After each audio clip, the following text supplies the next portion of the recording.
Hi there, Mr. Sutton here, bringing you the IM377 Extra Practice Number 2 solutions on Law of Cosines.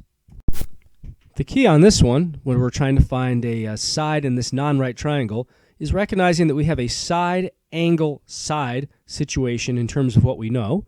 So that means we need to use the Law of Cosines, the one that says c squared equals a squared plus b squared minus 2ab cosine of c. So we have then x squared equaling a and b are legs of our angle, so 14 squared plus 22 squared, minus 2 times 14 times 22, times the cosine of our angle, so cosine of 34. Let's simplify all that stuff on the right side now. So I'm just going to plug all that stuff into the calculator and let the calculator do its business there. So pressing enter, all that stuff on the right comes out to 169.3 if I just round it off so I can write it down. But I'm not done. I still need to square root this to get my x value. So going back to the calculator, let me do second x squared to get my square root, and I'll press up arrow and actually grab that number, the whole thing, not just the rounded off version. Square root that, press enter, and that's going to be 13.0 if I round to the nearest tenth. To find this missing angle in this non-right triangle, since I know all three sides, I can use Law of Cosines. So that's going to be cosine of c equals a squared plus b squared minus c squared over 2ab. So cosine of x then is going to equal, let's see here, what's our c value? Let's pick that first. So that's always across from the angle. So my c value is actually 6, the smallest side of the triangle. That means that a and b are the legs of my angle, 9 and 14. So I've got 9 squared plus 14 squared for that first piece, and then we are subtracting 6 squared. Down below, we've got 2 times 9 times 14, just using a and b again. Let's simplify the right side now before we do anything else. So plugging all that stuff on the right side in, I used alpha y equals to get my fancy fraction. Press enter, and that reduces to 241 over 252. So I'll just write that down. That's what cosine of x equals. But now to get x by itself, I still have to inverse cosine that stuff. So let me go back to the calculator, and let me do second cosine, up arrow to grab that output that I just got, press enter to put it in there, close parentheses, press enter, and that is going to be, to the nearest tenth, 17.0 degrees. For this one, I have a side angle side situation where I'm trying to find a missing side, not a right triangle, so we should use the Law of Cosines.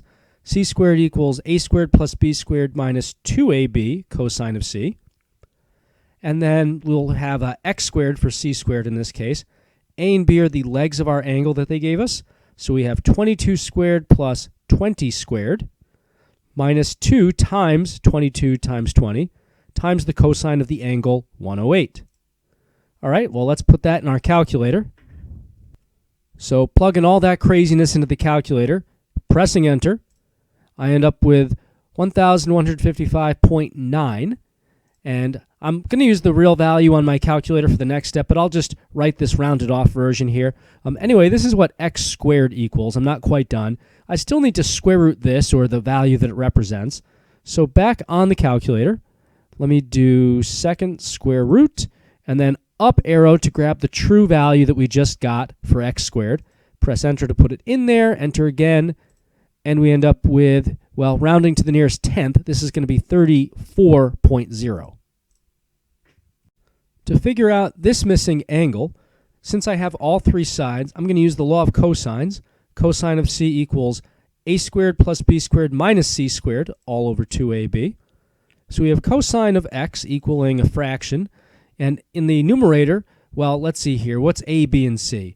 C is always across from the angle that we're looking for. So that's this 8 because it's across from the x angle. And then that means a and b are the legs of that angle, 15 and 20.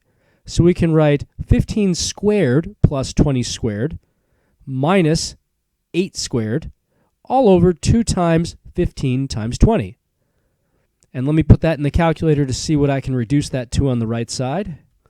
So putting all that in there, using alpha y equals to get my fancy fraction, press enter. That reduces to 187 over 200. So that's cosine of x equaling that. And now to get x itself, let me inverse cosine that. So back to the calculator for this piece. We do second cosine, and then arrow up to grab that fraction that I just got. Press enter, put it in there, and then enter again.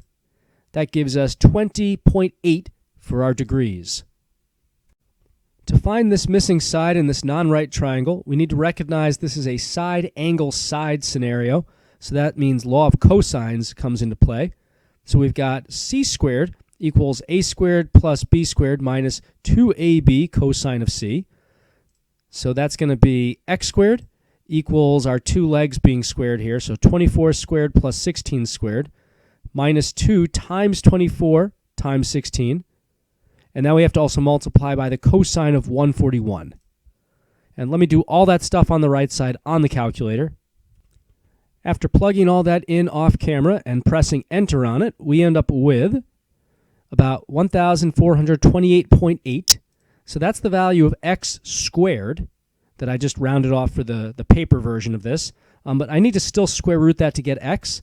So back on my calculator, I'll do second square root, and then I'm going to be clever and do up arrow to grab the full true value of x squared. Press enter, and then square root that to get 37.8. For this one, we're given all three sides, and we want an angle, so we can use law of cosines. So that's cosine of c equals a squared plus b squared minus c squared over 2ab. So we have cosine of x then, and that's going to equal the two legs of the angle, 11 and 13. So 11 squared plus 13 squared. And then we're subtracting 21 squared. 21 is the c value because that's across from the angle that we're looking for. So minus 21 squared. On the bottom, we have 2 times our two legs here, so times 11 times 13. And now let me clean up the right side a little bit on the calculator before I do inverse cosine. So doing alpha y equals to get fancy fraction, entering all that in and pressing enter. That gives us negative 151 over 286. So that's cosine of x. To get x itself, let's inverse cosine that as promised. So we do, let's see, second cosine, arrow up to grab that crazy fraction, and then close parentheses if you want, press enter.